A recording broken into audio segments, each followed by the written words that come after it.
আসসালামু আলাইকুম। আজ আমাদের বাড়িতে ভুঁড়ি নিয়ে আসা হয়েছে গরুর। এগুলো পরিষ্কার পরিচ্ছন্ন করিয়ে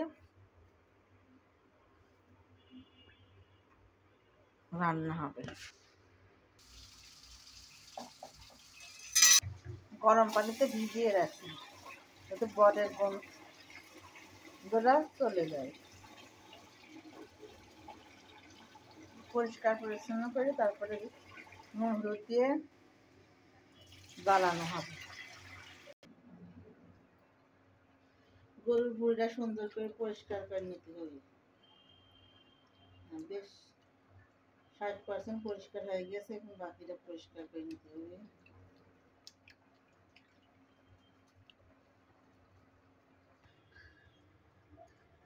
ধোয়া প্রায় কমপ্লিট। এবার নুন হলুদ দিয়ে জাল দেওয়া হবে।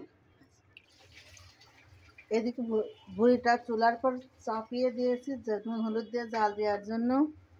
আর এদিকে ডিম সিদ্ধ হচ্ছে, এদিকে ভাত হচ্ছে। আলহামদুলিল্লাহ, প্রকৃতিতে আছে এত সুন্দর, রোদ বাতাস, সৌন্দর্য অপরূপ, একাকার সৌন্দর্য।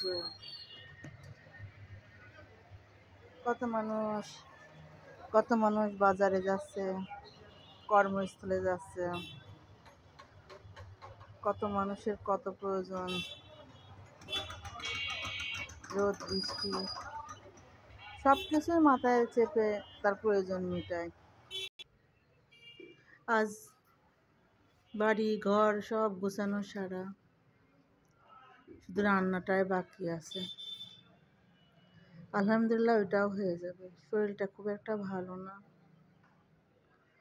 মাথার ভিতরে যন্ত্রণা করছে। ছেলেটাও স্কুলে গেছে, 2টার সময় স্কুল থেকে আসবে। তার ঘর পরিপাটি করে গুছিয়ে রাখছি। এদিকে দেখেন ভুঁড়িটারও বলক উঠে গেছে। হ্যাঁ, এভাবে জাল দিবেন, নুন হলুদ দিয়ে জাল দিয়ে গরম পানিটা ফেলে দিবেন, কেননা কত চর্বি কত কি ওর সাথে চলে যায়। তারপরে আপনারা প্রয়োজন মতো একটু পানি দিয়ে সুন্দর করে কটকটি করে নুন হলুদ দিয়ে জাল দিয়ে নেবেন।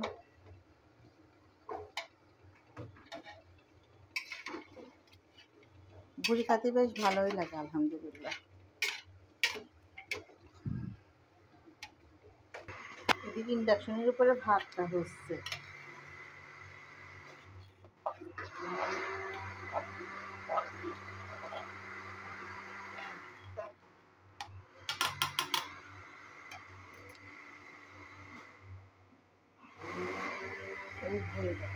এদিকে ডিম সিদ্ধ হচ্ছে।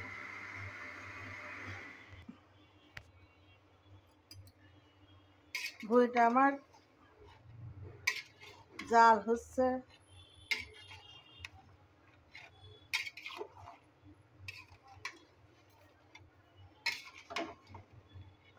এভাবে জাল দিয়ে নিয়ে ঠান্ডা হওয়ার জন্য রেখে দিতে হবে। কটকটি করে জ্বালাবেন না, এতে একটা গ্যাস লাগে। এই গ্যাসটার জন্য অনেক মানুষ ভুঁড়ি কিন্তু খায় না।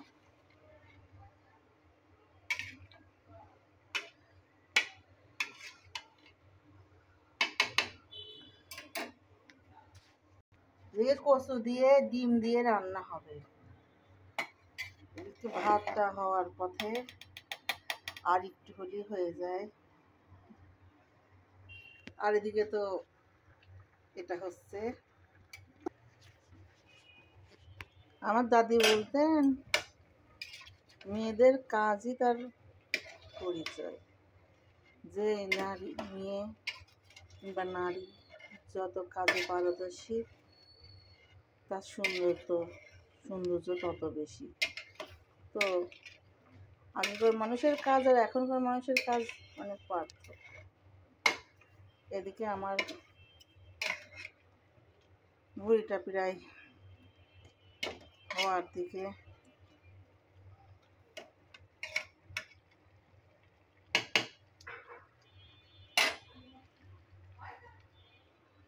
এদিকে ডিমটা ভাজি হচ্ছে, কচু দিয়ে রান্না হবে।